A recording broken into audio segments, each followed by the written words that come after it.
Programme आपस की बात आवाम के साथ के लिए मैं हूं मुर्तज़ा अली शाह लंदन से। आपस की बात मैं हूं रज़ा चौधरी पेरिस फ्रांस से। प्रोग्राम है आपस की बात आवाम के साथ और मैं हूं Wajid Ali Syed Washington DC America से। बरतानिया में रेसिज्म हमेशा ही एक बहुत बड़ा मसला रहा है और ख़ास तौर पर जब से एशियंस और अफ्रीकन बरतानिया आए उसके बाद यहाँ पर जो रेसिज्म और रेसिस्ट अटैक्स हैं वो एशियंस पर बहुत ज़्यादा सामने आए। ख़ास तौर पर 9/11 के टेररिस्ट अटैक्स और 2007 की लंदन बॉम्बिंग्स के बाद बरतानिया में इस्लामोफोबिया में बहुत ज़्यादा उसमें इजाफा सामने आया है। आए हम यहाँ पर मुकीम पाकिस्तानी कम्युनिटी से पूछते हैं कि इस्लाम फोबिया के हवाले से क्या उनको कोई मुश्किलात हैं या नहीं। अमेरिका चूंकि कसीर कौम और कसीर मज़ाहिब मुल्क है तो यहाँ पर फ्रीडम ऑफ स्पीच के साथ साथ फ्रीडम ऑफ रिलीजन का भी ख़ास ख्याल रखा जाता है। हमने यहाँ पर देखा कि कुछ चर्चेज़ में नमाज़ें भी पढ़ी जाती हैं और कुछ चर्चेज़ को कन्वर्ट भी किया जाता है मसाजिद में। मेरे पीछे जो आप इमारत देख रहे हैं इसको गुज़िश्ता साल मस्जिद में कन्वर्ट किया गया था। आज हम बात करते हैं मुख्तलिफ पाकिस्तानी कम्युनिटी लीडर्स से जो रेसिज्म और इस्लामोफोबिया के हवाले से जिनका डायरेक्ट एक्सपीरियंस है। हमारे साथ मौजूद हैं हाउस ऑफ लॉर्ड्स के मेंबर, लिबरल डेमोक्रेट्स पार्टी के मेंबर हैं लॉर्ड कुर्बान हुसैन, जिन्होंने इस्लामोफोबिया के हवाले से जो नेशनल लेवल पर जो कंसर्न्स पाए जाते हैं और कितना बड़ा मसला है वो बात करेंगे। देखिए, बदकिस्मती ये है कि पिछले चंद बरसों में बरतानिया और यूरोप के अंदर इस्लामोफोबिया जो है उसमें बहुत इजाफा हुआ है। मुसलमानों के ख़िलाफ़ नफ़रत में बहुत ज़्यादा इजाफा हुआ है। इस मामले में कई वाक़यात भी लंदन के अंदर हुए हैं जहाँ लोगों को कत्ल भी किया गया है। किस किस्म के अटैक्स होते हैं जो इस्लामोफोबिया और रेसिज्म से मुंसलिक हैं? देखिए, जहाँ तक मुसलमानों का ताल्लुक है, उनको जो उनका लिबास है, उनका जो आउटफिट है, उसको देख करके फ़ौरन उस आइडेंटिफाई हो जाते हैं। दाढ़ी रखना, यानी ये भी एक या क्या कहते हैं बुर्का पहनना या निकाब पहनना, ये चीज़ें जो हैं ये दूर से ही पता चल जाता है कि कौन मुसलमान है। और इस नस्बत से हमारे मुसलमान जो ख़वातीन हैं उनके दुपट्टे खींचे गए हैं, उनके जो बुरके हैं वो खींचे गए हैं, उन पर ताने कसे गए हैं, उनको लेटर बॉक्स कहा गया है। और बड़ी बड़ी सतह, ऊंची सतह पर बोरिस जॉनसन की सतह के लोगों को भी इस तरह के जो फ़िक्रे हैं वो इस्तेमाल उन्होंने किए हैं। इसको रोकने के लिए जो मुख्तलिफ जो नेशनल पार्टीज़ हैं उनके लेवल पर और हुकूमती लेवल पर इसको रोकने के लिए, काम करने के लिए कुछ इक़दाम हो रहे हैं? देखिए, मैं समझता हूँ कि एक चीज़ जो बड़ी पॉजिटिव हुई है कि सारी सियासी जमातों के अंदर कम अज़ कम जो मुसलमान हैं या एथनिक माइनॉरिटी से तल्लुक़ रखने वाले जो लोग हैं उनको बड़े ओहदों पर लाया गया है और ये साबित करने के लिए कि वहाँ इस्लामोफोबिया जो है वो कम हो रहा है। और मैं समझता हूँ कि ये अच्छा है कि रोल मॉडल जो हैं उनके सामने लाया जा रहा है, जिसमें सारी पार्टियाँ कोशिश कर रही हैं। जैसे जैसे मुस्लिम माइग्रेंट्स अमेरिका आ रहे हैं वैसे ही मुस्लिम पॉपुलेशन भी यहाँ पर बढ़ती चली जा रही है। उसी तरह ही यहाँ पर मसाजिद की तादाद भी बढ़ रही है और जो मुस्लिम तंजीमें हैं उनकी तादाद भी बढ़ रही है।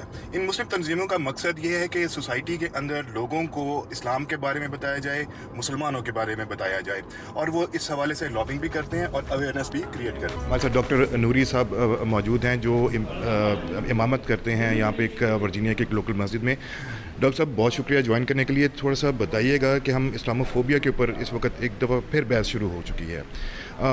इसके ऊपर कानून साजी के ज़रूरत के ऊपर भी जोर दिया गया है। यूनाइटेड नेशंस के अंदर आवाज़ें भी उठाई गई हैं इस हवाले से। अमेरिका में आपका तजुर्बा कैसा रहा? हमारा इंटरेक्शन तो बहुत अच्छा यहाँ पे रहा है लोगों से। और इस नेबरहुड में जब हमने मस्जिद बनाई है तो हमारा ख्याल था कि शायद यहाँ पे हमें कोई रेजिस्टेंस मिलेगी, लेकिन ऐसा नहीं हुआ। लेकिन इसके बावजूद हम देखते हैं कि जो इस्लामोफोबिया है ये एग्जिस्ट करता है और वेस्ट में जो लोग रह रहे हैं समहाउ हम नहीं समझते कि उन्हें क्या इससे प्रॉब्लम होता है, जबकि इसको रियलाइज़ किया गया है यूएन लेवल पे भी, उसको पूरा एक दिन मनाने का ऐलान किया गया है। इसी तरह लेकिन मैं चाहूँगा कि जिस तरह एंटीसेमेटिक लॉज बनाए गए हैं, यानी आप हॉलोकॉस्ट के बारे में ज़रा सी बात नहीं कर सकते, पूरा वेस्ट इस पर इकट्ठा है और यूरोप में इस पर इवन सज़ाएँ तक होती हैं लोगों को जो इस तरह की बात करता है। तो मैं कहता हूँ कि हमारे जो OIC को और ख़ास तौर पे जो हम वेस्ट में रहने वाले लोग हैं, हमें अपने जो पार्लियामेंट के मेंबर्स हैं, हमें अपने जो कांग्रेसमैन हैं, हमें जो अपने सेनेटर्स हैं, उनके साथ परस्यू करना चाहिए और उन्हें बताना चाहिए कि हम भी उसी तरह के हर जैसे आप कहते हो कि एक्सप्रेशन ऑफ फ्रीडम का हर एक को राइट है, तो इसी तरह हर एक को अपना फेथ रखने का भी राइट है। आपका अपना फेथ है, हमारा अपना फेथ है। तो ये ऐसा क्यों होता है कि पूरे मुस्लिम वर्ल्ड में there is not a single example, there is not a single institution that is working against any other religion. यानी और लोगों के इदारे मौजूद हैं। ये जो इस्लामोफोबिया है ये इंस्टीट्यूशनलाइज्ड भी है और इंस्टीट्यूशंस पे काम कर रहे हैं, मीडिया इस पे काम कर रहा है जो इस्लाम के बारे में नेगेटिव चीज़ें फैलाता है। और उसके अलावा फिर ग्रुप्स हैं जो कभी रैलीज़ के ज़रिए, कभी कोई प्रोडक्ट्स के ज़रिए, कभी इस तरह के कुरान पाक जलाने के हवाले से हम देखते हैं। ये पहला मौका नहीं है, इससे पहले भी ऐसा हो चुका है और बाकायदा कुरान जलाने का दिन मनाने के हिसाब से भी अनाउंस करते हैं। तो ये इंस्टीट्यूशन के तौर पर, इंडिविजुअल के तौर पर, ऑर्गेनाइजेशन के तौर पर, मीडिया के तौर पर ये, लेकिन मैं ये कहना चाहूँगा कि लोगों को ये समझना चाहिए कि ये इस्लाम जो है ये एक प्यार का, मोहब्बत का, अमन का एक दीन है और इस लोगों को इसकी तरफ आना चाहिए। लेकिन यहाँ पर यूरोप में और अमेरिका में कम से कम जो वेस्ट है वहाँ पर जो लॉज बने हुए हैं उनकी इम्प्लीमेंटेशन हो जाती है। ये नहीं हो सकता कि आप कानून से बालातर हो जाएं, पर जहाँ पर कानून से बालातर हुआ जाता है वहाँ पर क्या सूरत हाल होनी चाहिए? जितने इफेक्टिव एंटी सेमेटिक लॉज हैं उतने इस्लामोफोबिया के हवाले से अभी उतने लॉज नहीं बने हैं, जिसकी हमें ज़रूरत है कि हम अपने पार्लियामेंट्स को रजू करें और अपने जो पार्लियामेंटेरियन हैं उनके तरफ तमाम वेस्ट में हम जाएं उनके तरफ और प्यार मोहब्बत से, कोई मतलब लड़ाई झगड़े से नहीं, रीज़न से बात की जाए और उन्हें बताया जाए कि आप इस पे भी काम करें जैसे उस पर काम किया गया। शाह साहब माशाल्लाह अरसे से आप यहाँ हैं और तमाम समाजी मजहबी जो खिदमात हैं उनमें पेश होते हैं, तो आप क्या महसूस करते हैं कि इस सिलसिले में कभी कोई आपको कि यहाँ की फ्रेंच गवर्नमेंट की तरफ से या फ्रांसीसी लोगों की तरफ से कभी कोई दिक्कत या मुश्किल का सामना करना पड़ा हो? अल्हम्दुलिल्लाह 25-30 साल से फ्रांस में हूँ। तो शुरू में जब आए थे हम यहाँ पे उस वक्त तो मुसलमान बहुत कम थे, ये अरब कंट्री के लोग बहुत ज़्यादा थे, पाकिस्तानी तो बहुत कम थे उस वक्त, मुसलमान ख़ास तौर पे, मस्जिदें बहुत कम थी। देखते देखते इनका अगर तावन ना होता, फ्रेंच गवर्नमेंट का जो यहाँ के मेयर हैं, इनका तावन ना होता तो कहाँ मस्जिदें बनती इतनी। अब जगह जगह के हर शहर में आपको मस्जिद मिल रही है, बल्कि छोटे से छोटे शहर में भी मस्जिद मिल रही है। तो ये इन लोगों का तावन है इस्लाम के साथ, मुसलमानों के साथ, और हम लोग भी खुश हैं। ना नमाज का कोई मसला है, ना रोज़ों का कोई मसला है, ना कोई ईद का मसला है, ना किसी ने कभी इबादत करने से रोका है। लेकिन आप तो समझते ही हैं, देखते ही हैं, दुनिया भर में कुछ लोग हर कौम में होते हैं जो शरारत करते हैं, फसाद करते हैं। हम में भी हैं, मुसलमानों में, इनमें भी हैं। तो ऐसे जो वाक़यात लोग करते हैं, इन लोगों की मज़म्मत करनी चाहिए, सबको मिल के करनी चाहिए, इनकी तरफ हों या हमारी तरफ हों। लेकिन मेजॉरिटी अल्हम्दुलिल्लाह यहाँ पे लोग बहुत अच्छे हैं, तावन करने में, एडमिनिस्ट्रेशन इनकी बहुत अच्छी है, तावन करने वाली, समझाने वाली, लोगों को राइट्स देने वाली। राइट्स लेने का भी तो पता हो ना कि हमारे क्या क्या राइट्स हैं यहाँ पे। तो आप अपना हक अगर मांगते हैं तो हक का पता भी होना चाहिए कि हमारा हक क्या है, हकूक़ क्या है। यहाँ तो लोग नाजायज़ तरीके से मांगना शुरू कर देते हैं, हक है या नहीं है, दो भाई हमें। जैसे आप यहाँ जानते हैं कि पाकिस्तानी और इंडियन खाने पीने की चीज़ें, उसके अलावा पाकिस्तानी रेस्टोरेंट बेशुमार हैं, तो क्या ये लोग कोई इम्तियाज़ तो नहीं बरतते कि ये मुसलमानों का है, ये पाकिस्तानियों का है या इंडियन का है, हमने फ्रेंचों पे पास जाना है? इस सिलसिले में क्या हम लोग कम जाते हैं इनके रेस्टोरेंट में खाने के लिए, वो हलाल का मसला आ जाता है। इनके लिए को वो मसला है नहीं है, ये हमारे यहाँ ज़्यादा आते हैं खाने के लिए, क्योंकि हमारी वो बिरयानी इनको अच्छी लगती है, हमारी कढ़ाई इनको अच्छी लगती है, हमारे चीज़ नान इनको अच्छे लगते हैं, समोसे पकोड़े इनको अच्छे लगते हैं। तो ये तो हमारे पास बहुत आते हैं खाने के लिए। रेस्टोरेंट में किसी में भी पाकिस्तानी इंडियन में आप देख लें, ये भरा होगा। इनके साथ पाकिस्तानी इंडियन कम होंगे, ये ज़्यादा होंगे वहाँ खाने वाले। तो मैं समझता हूँ कि हम लोग इनके रेस्टोरेंटों में कम जाते हैं। वो वजह भी है उसकी कि चलो वहाँ पे हलाल नहीं है, लेकिन बहुत सी जगह के ऊपर ये फ्रेंच रेस्टोरेंट वाले भी हलाल खाना रख लेते हैं ताकि ये भी हमारे पास। आप देख लें, आप जो बड़े बड़े स्टोर हैं इनमें आपको हलाल गोश्त मिलना शुरू हो गया। अब आपको रात को 10 बजे भी चाहिए तो गोश्त मिल जाएगा हलाल वहाँ पे, तो हम वहाँ से भी ख़रीद सकते हैं।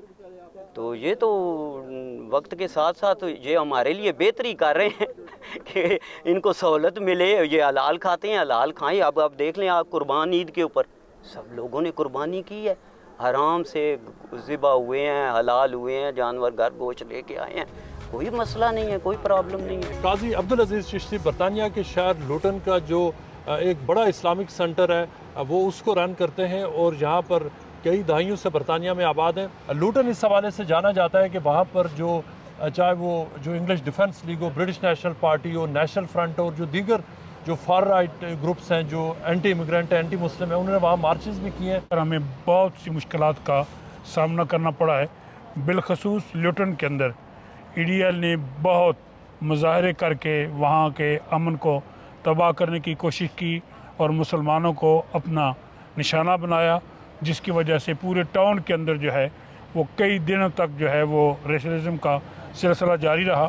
जिस मस्जिद का आपने जिक्र किया है, जब हम उसकी तामीर में शामिल थे तो उस वक्त भी मस्जिद पर भी 2 मरतबा भरपूर किस्म का हमला किया गया, जिसमें हमारे कई भाई जो हैं वो भी ज़ख्मी हुए। जब रेसिस्ट वहाँ पर मार्च करते हैं उनकी डिमांड क्या होती है? डिमांड ये होती है कि ऐसे लोगों को, बिलखसूस मुसलमानों को, एशियाइयों को वो टारगेट बनाकर ये कहते हैं कि इनका इस मुल्क के अंदर कोई राइट नहीं है, इन्हें यहाँ बिल्कुल नहीं रहना चाहिए। इस किस्म के वो मुजाहरे करते हैं। फूंकों से ये चिराग बुझाया ना जाएगा। But this is utmost duty of every Muslim living in this community, no matter what part of the world they're living.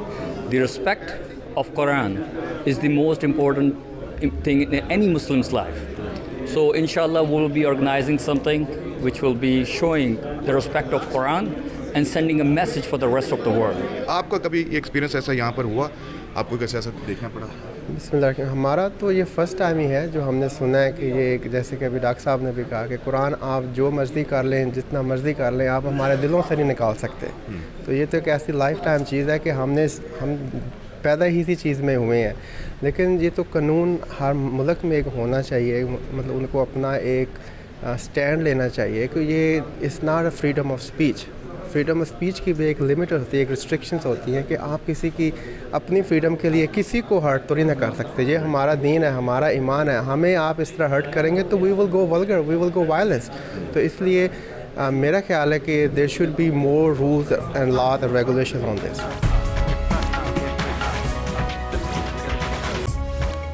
क्या आपने कभी महसूस किया है कि यहाँ के मुआशरे में इस्लाम के हवाले से या वैसे इस्लाम फोबिया के हवाले से या किसी तौर पे भी आपको कोई मुश्किलात पेश आई हो? दुनिया के हर मुल्क में कोई ना कोई तासुब पाया जाता है, थोड़ा बहुत हर जगह। हमारा पाकिस्तान भी हो तो वहाँ पे भी कम्युनिटी तासुब, तो यहाँ पे भी थोड़ा बहुत तासुब पाया जाता है अगेंस्ट मुस्लिम। जैसे यहाँ पे आपको पता है कि भाई हिजाब की इजाज़त नहीं है, कॉलेज यूनिवर्सिटियों में किसी जगह भी, काम की जगह पे हिजाब की इजाज़त नहीं है, जबकि यहूदियों को जो है वो कीपा मना नहीं है, वो जहाँ मर्ज़ी जाएँ पहन के जा सकते हैं। तो ये चीज़ें यहाँ पे हैं। फिर जो हमारे नाम है, जब कोई बच्चा हमारे यहाँ पे पढ़ लिख के ज़रा किसी अच्छी जगह पे जाता है तो अगर उसके नाम के साथ मोहम्मद लिखा हुआ है तो उसकी फ़ाइल जो है वो पीछे ही भेज दी जाती है। जब तक कि कोई मोटी तगड़ी सिफारिश ना हो तो तब वो फ़ाइल आगे जाती है, वरना वो बेचारा पीछे ही रहता है।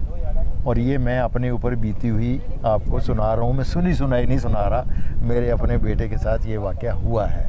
अल्हम्दुलिल्लाह फिर हमने उसके ऊपर 2-3 साल झगड़ा किया, उसको केस लड़ा, फिर हम जीत गए। लेकिन सिर्फ चूँकि उसके नाम के साथ मोहम्मद आता है, इस वजह से उसकी फ़ाइल हमेशा पीछे रख दी जाती थी। तो ये छोटी मोटी चीज़ें हैं यहाँ पे पाई जाती हैं। हमारे साथ मौजूद हैं यहाँ की जो ट्रेड यूनियंस हैं, उनसे कई सालों से मुंसलिक हैं। शोएब मलिक साहब जो बरतानिया की जो सबसे बड़ी ट्रेड यूनियन है उसका हिस्सा भी हम उनसे जानते हैं। शोएब साहब, जो दाढ़ी वाले लोग हों या चाहे वो इंडियंस हों, पाकिस्तानीज़ हों, अफ्रीकन हों, काले हों, उनको जब वो जॉब लेने के लिए जाते हैं तो बहुत सारे केसेस में उनको जॉब सिर्फ इसलिए नहीं मिलती कि वो गोरे नहीं है, वो इंग्लिश नहीं है। बहुत बड़ी हकीकत है। अब बोलो। ये बहुत बड़ी हकीकत है। जिस कंपनी के लिए हम काम कर रहे हैं वहाँ पे हमने देखा था कि यहाँ का लीगल जो लिमिट गवर्नमेंट की तरफ से गाइडलाइंस हैं एम्प्लॉयमेंट की एथनिक माइनॉरिटी कलर्ड पर्सनस की, उनको वायलेट किया जा रहा था। और फिर हमने यूनियन की मदद से एम्प्लॉयर के अंदर ये बॉडी बनाई और हमें इंश्योर किया कि कम से कम वो थ्रेशोल्ड तो क्रॉस किया जाए ना, सो दैट एटलीस्ट। और फिर ये कि एप्लीकेशंस में अनडिस्क्लोज्ड ये आपकी एथनिसिटी जो है वो बिल्कुल एक्सपोज ना हो कि आप कहाँ से हैं, क्योंकि ये बहुत बड़ा फ़र्क पड़ रहा था। हमारे लोग जो हैं दाढ़ी वाले या जो काला रंग कलरिंग जो है, यानी इफ़ यू नॉन वाइट, बहुत बड़ा मसला था। और ख़ासकर अगर आपको अपॉर्चुनिटी मिल भी जाती है, बेचारा कई हैं इखलास के साथ यहाँ पे जॉब्स करते हैं और अंग्रेज़ उनसे बेहतर भी कर रहे हैं। They have the abilities, they have the education and everything, but because of the colour of the skin they are not promoted to the top jobs. आपको कभी कोई ऐसा लगा कि अमेरिका के अंदर इस्लामोफोबिया है या बढ़ रहा है या एक लेवल पे आके ख़त्म भी हुआ है? देखिए, इस्लामोफोबिया बहुत ज़्यादा बढ़ गया था 9/11 के बाद। उसके बाद जो है इसमें थोड़ी सी तेज़ी आई, फिर थोड़ा सा वक्त गुजरा तो कम भी हुआ इसमें। लेकिन मैं समझता हूँ जो यूरोपियन कंट्रीज़ हैं उनमें जो कुछ हो रहा है, जिस तरह कुरान पाक को जलाया गया है, वो चीज़ें यहाँ पे नहीं होती, अमेरिका में नहीं होती। तो कम से कम अमेरिका जो है मच बेटर है यूरोप से। यहाँ पे चीज़ें वो करने भी नहीं देते, पसंद भी नहीं करते। हालाँकि यहाँ पर भी freedom of speech, freedom of expression हर चीज़ है, लेकिन जिस तरह यहाँ पे माइनॉरिटीज़ हैं जो अफ्रीकन अमेरिकन्स हैं, उनको एन वर्ड नहीं कह सकते। वो ये नहीं कहते जी फ्रीडम ऑफ स्पीच है, हम कोई भी नाम ले। उनको पता है उनके इससे जज्बात मजरूह होते हैं, तो उस पर वो पाबंदी भी है, लोग कह भी नहीं सकते, उसको बुरा भी समझा जाता है। इसी तरह जब यहाँ पे कुरान पाक को जिस तरह उन्होंने स्वीडन में जलाया है, अगर यहाँ पे इस तरह नहीं करते, उनको पता है कि मुसलमानों के जज्बात मजरूह होंगे, इसलिए यहाँ पे ये हरकतें नहीं होती। और जो गवर्नमेंट भी है वो भी अलाउ नहीं करती इस तरह की चीज़ें यहाँ पे करने को। अरसा दराज से आप फ्रांस में रहते हैं, तो यहाँ तो बड़ा खुशगवार माहौल है, ये खुशबुओं का शहर और फूलों का शहर कहा जाता है। तो आपके जज्बात कैसे हैं कि यहाँ जब आप रहते हैं? हम 8-10 आदमी हैं जो हम एक मस्जिद की एसोसिएशन चलाते हैं, उसमें हमें कभी कोई प्रॉब्लम नहीं हुआ। हम गाड़ियों को ठीक तरीके से खड़े करते हैं, किसी को कोई तकलीफ़ नहीं है हमसे। हालांकि हमारे साथ दूसरी नेशन के भी लोग आते हैं, इवन फ्रेंच भी आते हैं नमाज़ पढ़ने हमारे पास, और हमारे गेस्ट भी आते हैं, लेकिन उनको ये महसूस नहीं होता कि वो किसी स्ट्रेंजर के पास गए हैं या अपने आदमी के पास गए हैं। हम लोगों ने कुछ सिस्टम ही ऐसा रखा हुआ है कि हमारा जो कल्चर है पाकिस्तानी, वो ऐसा है कि उसमें हर आदमी अडॉप्ट हो सकता है। हम उस कल्चर को अडॉप्ट करने में बहुत टाइम लगाते हैं। सैयद मज़हर गिलानी साहब लंदन में एक बड़ा इस्लामिक सेंटर है, उसको रन करते हैं। मसाजिद का एक बड़ा नेटवर्क है, वो उसके साथ मुंसलिक है। जब पाकिस्तानी यहाँ आए हैं तो बुनियादी तौर पर जो उनको फेस करना पड़ा है वो रेसिज्म के नाम से मामलात थे, और पाकिस्तानी यही समझते थे कि एज अ एशियन कम्युनिटी हमें रेसिज्म का शिकार बनाया जाता है। लेकिन जब वक्त गुज़रा तो उस वक्त ये एहसास हुआ कि बाकी जितने भी दूसरे मुल्कों से आए हुए लोग हैं वो उस तरह का बिहेवियर फेस नहीं करते जिस तरह का मुसलमान कर रहे हैं। तो फिर ये आहिस्ता आहिस्ता बात समझ में आई कि असल में ये इस्लामोफोबिया है, इनको मुसलमानों से शिकायत है। जैसा कि अभी हमारे बुज़ुर्ग बाकी भी बात कर रहे हैं कि मुसलमान की अपीयरेंस, मुसलमान का अपने अकीदे, अपने ईमान पर कायम रहना और अपने अमल को ज़ाहिर करना और एक रिलीजियस पर्सनैलिटी बन के रहना, यहाँ एक इम्तिहान है। ज़ाहिरी बात है कि अगर आप एक नॉर्मल कम्युनिटी में उठते बैठते हैं तो आपका जो अपीयरेंस है वो आपके लिए एक चैलेंज बन जाता है। इसकी वजह क्या है कि लोग यहाँ पर एक दूसरे को साथ लेके चलते हैं बजाय इसके कि इख्लाफात को बढ़ाया जाए? देखें, यूरोप को छोड़ दें, अमेरिका में जो है ना वो इस्लामोफोबिया के लिए, यहाँ पे मुसलमानों को हर तरह की आज़ादी है अपने कन्वेंशन करने के लिए। हर फ़िका का लोग, हर दुनिया के हर मज़हब का लोग यहाँ पे अपनी जो मजहबी है ना वो आज़ादी के साथ करता है, और हुकूमत उसको भरपूर सपोर्ट भी करती है। अगर किसी का कोई ज़ाती फेल हो तो उसको हुकूमती लेवल पर नहीं लेना चाहिए। लिहाजा ये मुल्क वाहिद मुल्क है जहाँ पर हम अपनी आज़ादी के साथ अपनी मजहबी अपनी रसूमात करते हैं और हुकूमत उनको सपोर्ट करती है। हमारा जहाँ दिल करता है, चर्च हो, कोई जगह हम अपनी नमाज, अपना फरीज़ा अदा कर सकते हैं, हमें कोई डर खौफ नहीं होता। अच्छा, ये इतना बड़ा मुल्क है, यहाँ पर ये भी होता है कि जी नमाज वगैरह अदा करने के अलावा जो त्यौहार वगैरह हमारे हैं उनको भी लोग उस तरह नहीं मना सकते जिस तरह हमारे बैक होम देश अपने देश में बनाते हैं। तो जब लोग त्यौहार मना रहे होते हैं तो दूसरी कम्युनिटीज़ को भी उसमें शामिल करते हैं, आप उसके बारे में कुछ कहेंगे? जो भी आदमी दूसरों का एहतराम नहीं करता उसकी यहाँ पे गुंजाइश नहीं है। यहाँ यानी आज़ादी इस हद तक है कि आप अपनी सांस आज़ादी से लें, लेकिन आपकी सांस का ये मतलब नहीं होना चाहिए कि दूसरे पे वो बोझ बने, दूसरे के लिए नफ़रत का बाइस आप ना बने। अब अनफॉर्चुनेटली यूरोप में अब वो चीज़ नहीं है। यूरोप के कवानीन क्या हैं, यानी यूरोप का अगर ये कोई कानून है कि आपकी आज़ादी का मतलब ये है कि दूसरों को जिस तरह चाहे आप रौंदो, वो मस्जिदों में जैसे या कुरान पाक या नबी करीम सल्लल्लाहु अलैहि वसल्लम की शान में को गुस्ताखी या हिजाब वाली औरतों के पाबंदी या कुरान मजीद की इशाअत पे पाबंदी, ये चीज़ें अमेरिका में नहीं हैं। बल्कि अमेरिका को चाहिए, सिर्फ अमेरिका को नहीं, मुसलमान हुक्मरानों का जो काम है ना इस वक्त मेरे नज़दीक, देखें ये जो वाक़या स्वीडन का हुआ जिसकी वजह से हम सारे परेशान हैं, इस वाक़े की दूसरे मज़ाहिब ने भी मज़म्मत की है, पॉप ने भी मज़म्मत की है, हिंदू बरादरी ने भी, यानी दूसरे मज़ाहिब के लोग भी मज़म्मत करते हैं और कर रहे हैं।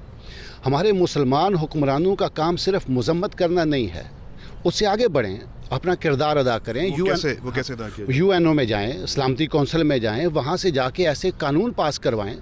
आगे बढ़ने का ये मतलब नहीं है कि जाके उनका गला पकड़ें, आगे बढ़ें। जो कानूनी तरीके हैं दुनिया में बड़े सारे, ये यूएनओ किस लिए है?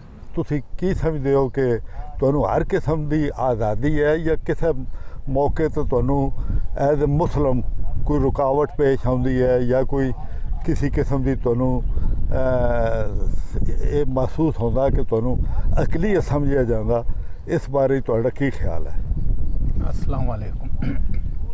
मैं तकरीबन यहाँ पे 40 साल से ऊपर हो गए हैं और जिस ज़माने में हम यहाँ पे आए हैं उस ज़माने में एक मैं मिसाल देता हूँ कि यहाँ पे सिर्फ पेरिस की एक मस्जिद थी जिसमें जुमे और ईद की नमाज़ होती थी और उसके अलावा सिर्फ पाकिस्तान अम्बेसी में होती थी।